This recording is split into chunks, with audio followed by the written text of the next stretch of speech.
dito sa Villa Teresa. Ito na siya. Bale, 200 plus square meter ang lot area nito. Ang floor siguro more than 100. Kasi na-extend sila sa likod na yung kitchen doon. Tapos napalagay din ng rooms. Ano ba isang budget din sa ating mo?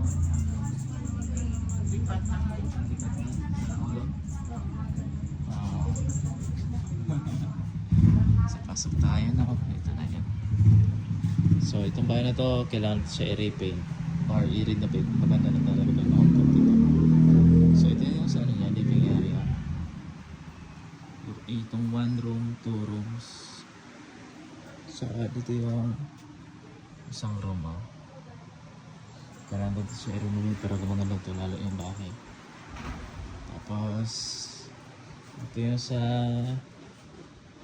kitchen. Ito yung deliverables natin, developer sa kitchen. Hanggang dito lang yan. Tingin ko hanggang dito lang yan. Tapos ito labasan na yan. So ngayon nag-extend ito yung ano yan na pinagawa na. May countertop na dito. Ayan. Ito extension na kanila. Wala dito sa likod. Laki na extension. Tapos dito, ito yung bodega or kwarto din to kasi may CR dun. Hindi na nila nagagamit. Ayan. Ako na extension ng bahay dito. So, ito pa, stock room na lang nagagawa nila dito sa likod. Tsaka marami sila pusa dito. Dami sila miming.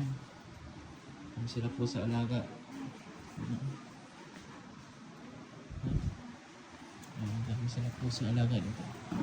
Ito pa. So kung interesado ako sa bahay na ito, message nyo lang po ako. Selling price nito ng owner is... magkano yung selling price nito? 8? 8 yung selling price? 8. Yung selling price ito ng owner is nasa 8 million pesos.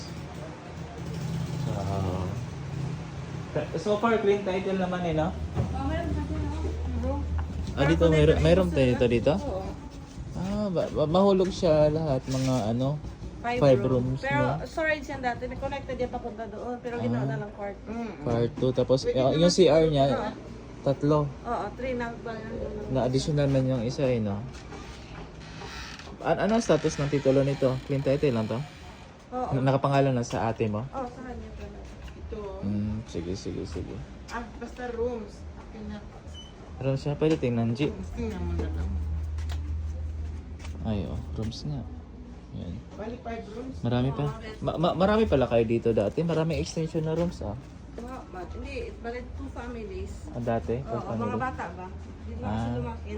Nagbinata na dito. Oo, ano? Oo, pagtawag. So, yung title na nakapangalan sa ate mo? Clean title naman. So, yung nilo niya to or cash or paid na? Hindi, niloan niya. Pero paid na? Meron pa siya, konti na lang. Konti na lang. Oo, konti. Sa Hundreds na lang. Pag-ibig or bank? Pag-ibig. Meron pa daw to balance sa Pag-ibig pero konti na lang daw. Konti na lang, hundreds na lang. Hundreds of thousands na lang daw. So, yun, kung interesado kayo sa property nito, kailangan siya i-develop, i-renovate, i-repainting, ganyan. So, magiging maganda ulit ng bahay na ito. Malaki talaga. So, kung malaking family kayo, kasi bagay to sa inyo, kasi nasa 5 rooms siya, 3 CR, 3 toilet and bath.